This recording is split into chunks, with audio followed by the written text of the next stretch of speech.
Chapter 39, Heart Health and Genetics, a specific training for the cardiovascular sensor. Now you will find this test here.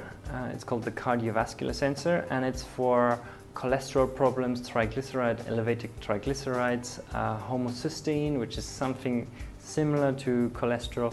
High levels promotes heart disease, atherosclerosis, and sudden cardiac arrest.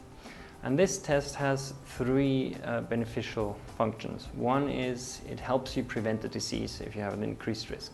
The second is it helps you diagnose it in time. And the third is it improves treatment if you have already developed it. So it is recommended for healthy people as well as people already suffering from heart disease or one of these problems. All right, genetics have a strong influence on a lot of factors for heart health. So for example, they can cause a predisposition to high LDL cholesterol. That's fat, type of fat in blood, and high LDL cholesterol. LDL is the bad cholesterol. Low HDL cholesterol is also bad, that's good cholesterol. And there are omega-3 fatty acids, which are in these fish oil capsules, for example. People take them because they hope that it improves the HDL cholesterol. And some people have a genetic variation where this is actually not beneficial, but the opposite, it actually makes it worse. And then there are high triglycerides, which are influenced by genetics. High homocysteine, as I said, this is a substance that is in blood. It's actually an amino acid that, if elevated, increases the risk of heart disease. And it can be lowered by certain substances like folic acid and B vitamins. And in some genetic types, it also is possible in vitamin B2, with vitamin B2 to improve homocysteine levels. But other genetic types don't get this positive effect. And then we also have the prolongation of the QT intervals. If you look at an electrocardiogram, this is, you might have seen it in ER series, this line that goes up and shows you the sign of a heartbeat. And there are certain regions in this heartbeat which are called the QT interval. And certain genetic variations cause some people to have a prolonged QT interval, which also has been linked to an increased risk of sudden cardiac death, heart attack. So we can also test for this, and certain drugs have also shown to prolong the QT interval, and then you need to be careful. And then we have 26 different drugs that are commonly used to treat heart disease or any of these factors, and we can estimate the function, the effect of each drug, and what the perfect dosage is, or if you should maybe avoid a drug because it might cause side effects in you. And this here is a long list of the genes. If this table doesn't mean anything to you, please do watch the training of simple disease risk statistics. I will just quickly summarize. This is the gene, this is the catalog number for the genetic variation in this gene, this is scientific blah blah, this is actually the genetic results, so GG, a G on each one of the genes. In this case we don't have an odds ratio, an increased risk of disease, because every one of them does cause a disease risk, but it's for different things. So one is for high LDL cholesterol, the other one is for sudden cardiac death. So we don't want to combine them because it would be scientifically incorrect. So that's why odds ratio will not have any numbers here. Responder means they respond particularly well to something, and risk means it's an increased risk for something. So again, watch the training for these kind of tables in case this doesn't mean anything to you. The same goes for this here. Just to summarize, this is the gene. GG genotype is 64% and 2.23% higher risk, so 123% higher risk for coronary heart disease in this case.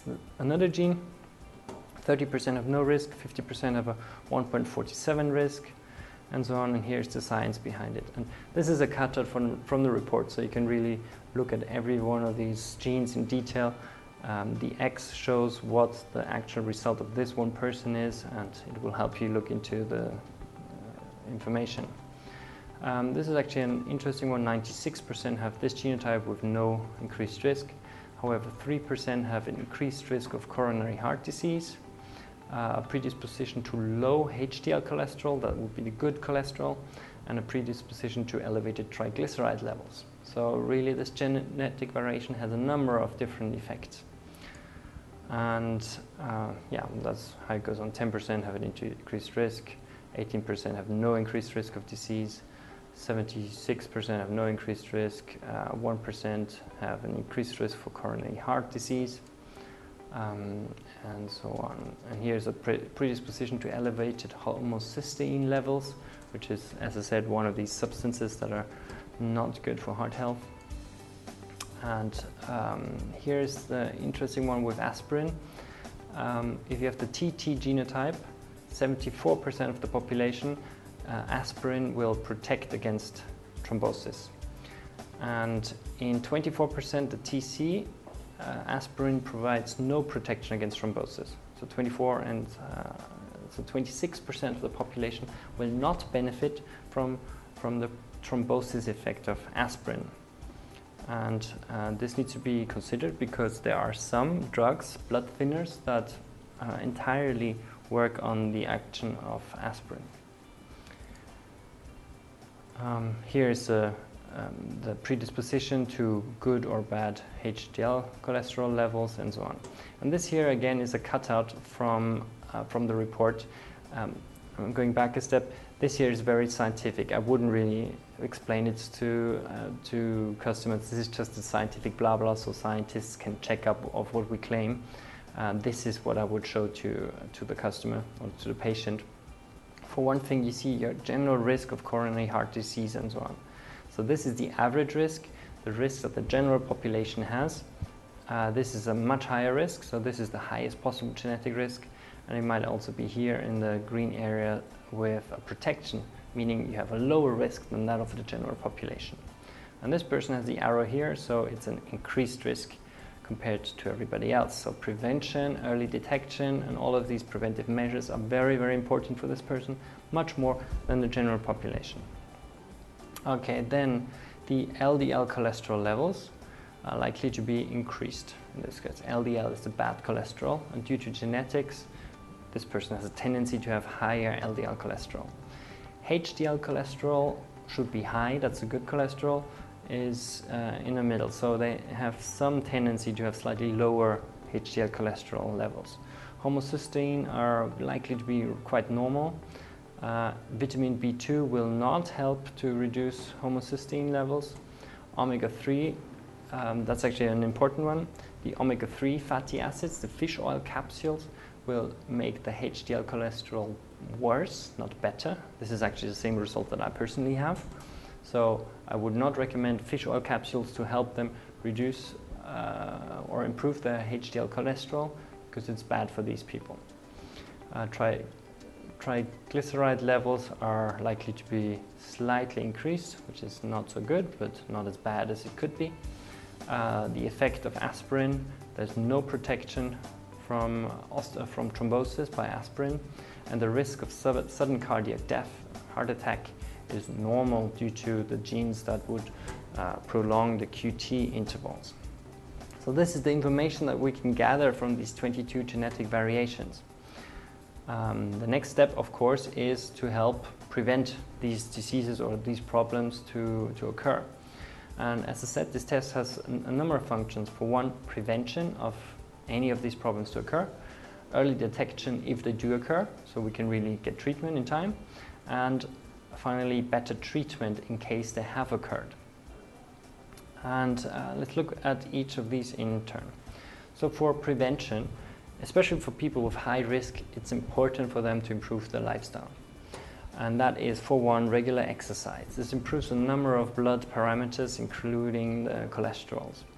Then people should not smoke. Smoking is not just a risk factor for lung cancer, but for a number of other diseases, including heart health. Drinking much alcohol is detrimental. You should drink little alcohol, and if you drink alcohol, wine in small amounts would be maybe beneficial, and anything stronger or larger amounts would be detrimental. A low-fat diet would be important. Less animal and more plant foods. So you have less animal fats and more plant oils because they are more positive. So vegetable oils would be better. And omega-3 fish oil capsules might be beneficial for some people, then we would recommend it, or they might be bad for some people, then we would not recommend them. And then the next step is early detection, which would mean regular medical blood tests. If you have an increased risk, you should really go to your doctor and keep doing a checkup more frequently and earlier to make sure that they're treated and are under medical supervision.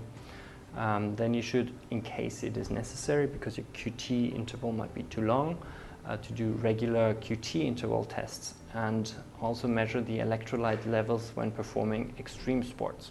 So your doctors will be able to keep an eye on each of these things and help you manage them and advise you to do them. That's what we would recommend. So if you're the doctor, that you could then do all of these tests to keep an eye on each of these factors, especially the ones where there's an increased risk.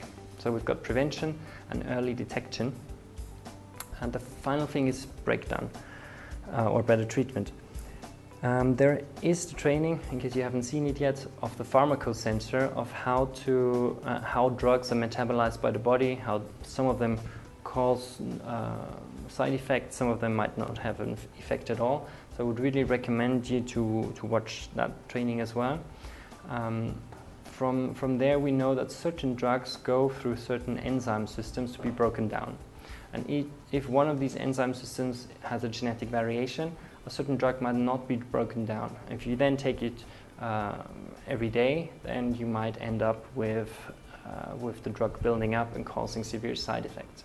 So what we can do is create this kind of list, and you see the different types of substances. FDA here means it's a warning that the FDA in America has given that this drug is influenced by genetic variations and you should consider this. The effect in some cases is likely higher or normal. Breakdown might be slower. We don't have a good example here, but this drug is broken down slightly slower than other drugs. It might even say 0%, so the breakdown of the drug is completely inhibited by genetic variations, in which case you would see here alternative is advisable, so go for a different drug if possible. And you will also see different dosages, so 100% is the normal dosage, 140 means you might even need more of the drug to have the same effect. Because the breakdown is also faster, so you need more to keep more in the body because the body would remove it faster. So here you can really get a whole list. Actually here we have a good example. Fluvastatin is breakdown only 21%, and that means you would only need 20% of the normal dose to have the same effect. And if possible, you should use an alternative drug. So this will help you choose the right drugs, choose the right concentration of the drug, the right dose, and improve the treatment of each of these drugs. So we've got prevention, early detection, and better treatment, all covered by this genetic test, meaning it's good for people or beneficial for people that don't have the disease yet or that already suffer from the disease and want to have better treatment. And that's the end of chapter 39, Heart Health and Genetics, and specific training for the cardiovascular sensor.